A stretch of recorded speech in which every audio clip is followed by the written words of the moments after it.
Hey everybody, so this is something that I wanted to talk about. This is mortgage affordability and dream house. I was kind of thinking about this recently after, I was like, hey, what type of house can I afford right now? What kind of mortgage can I get? Now this is just, we're gonna use the example of just a single family home right now. But I always say you should probably invest in a multifamily home. It's better for an investment purpose in the long run, but we're just gonna stick to single family for this video, not to confuse everyone. So here is something. So when you want to go get a mortgage, they pretty much interview you and they ask you for your income, your tax, your debt, all that stuff. So generally what happens is there's this thing, I think it's called gross debt to service. I think that's GDS. I believe that's what it's called.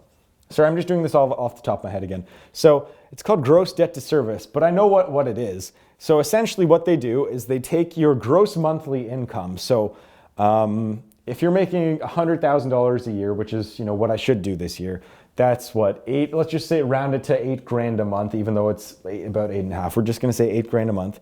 So if you have $8,000, you make $8,000 a month.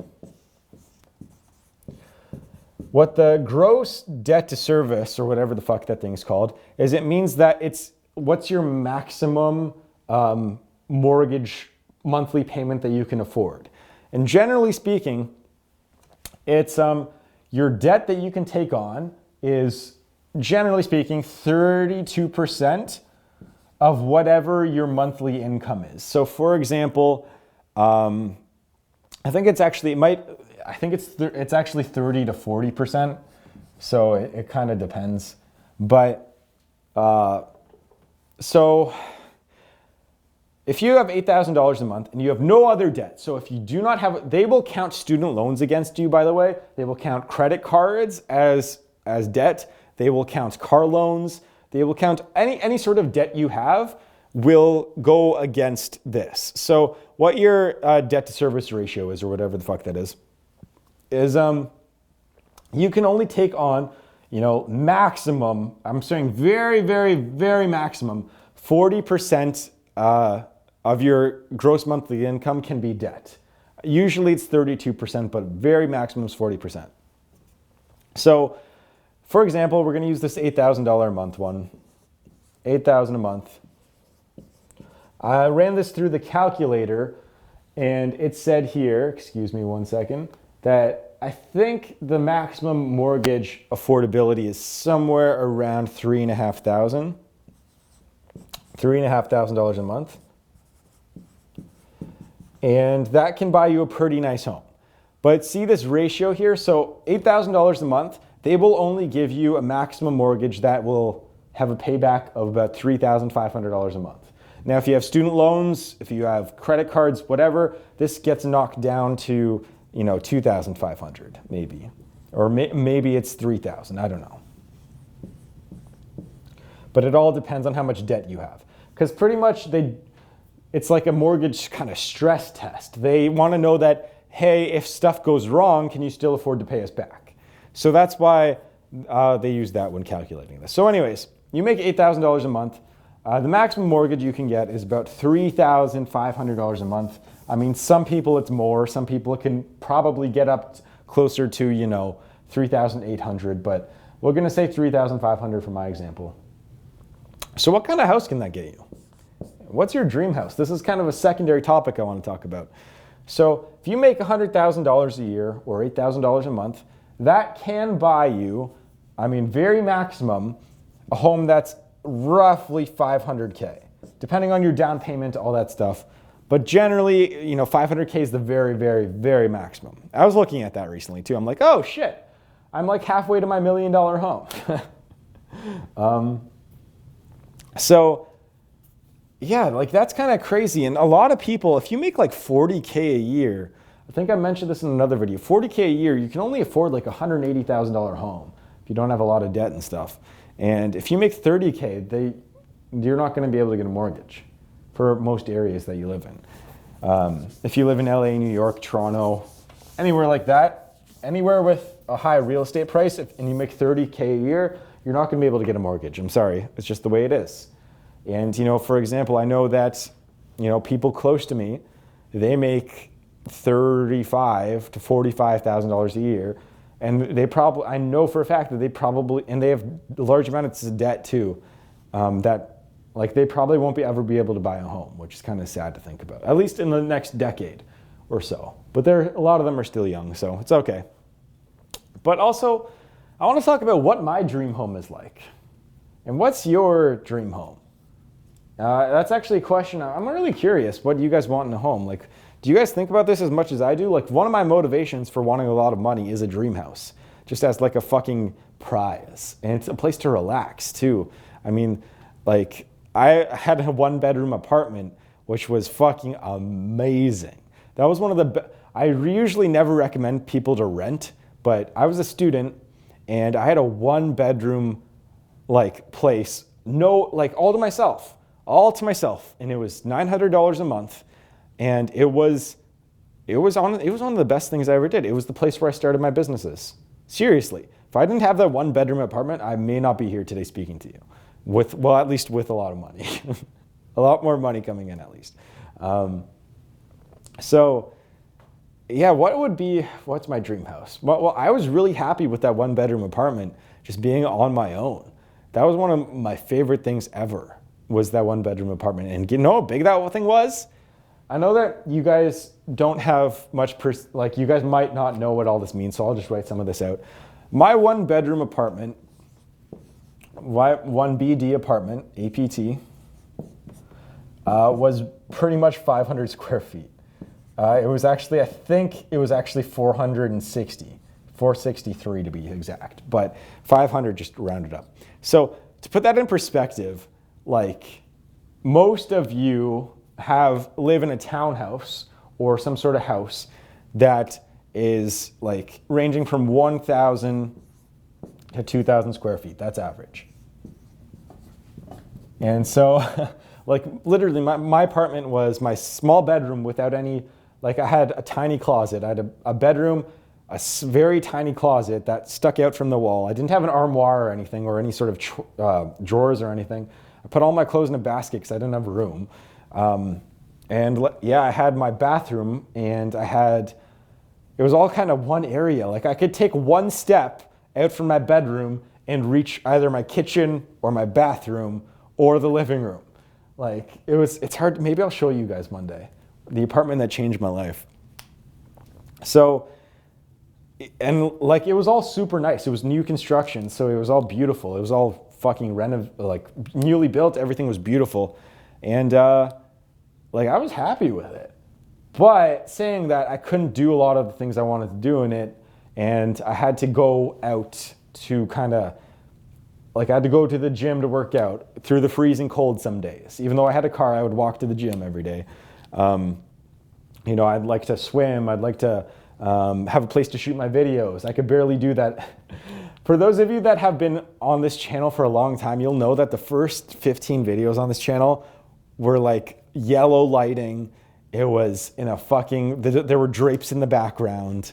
I don't even know if I was using a whiteboard yet. I don't think I was. Go back to my first videos on this channel and you can look at that. It's actually embarrassing, some of them.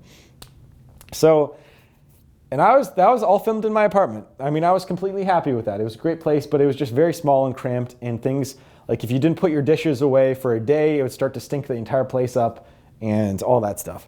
So 1,000 to 2,000 square feet is kind of like baseline for most of you living right now. Most of you are either in a 4-bedroom place with a bunch of roommates, or you're in a house with your parents, or maybe you've moved out paying rent somewhere. But generally speaking, the average home is 1,000 to 2,000 square feet. Now, my parents' house that I grew up in, I actually grew up in my first house that I lived in when I was a kid. I think it was 2,800 square feet, which was good. It was good size. And that was not including the basement. Basement was an extra 500 square feet, so it was 3,300 square feet of space. And then when I was in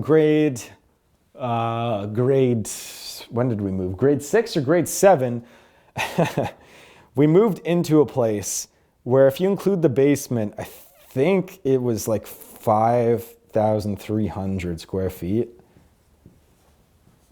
It was around there. I don't even know. I'd have to look it up. I think it was around 5,300 square feet. But like, that's a fucking big house. But what would be my dream place?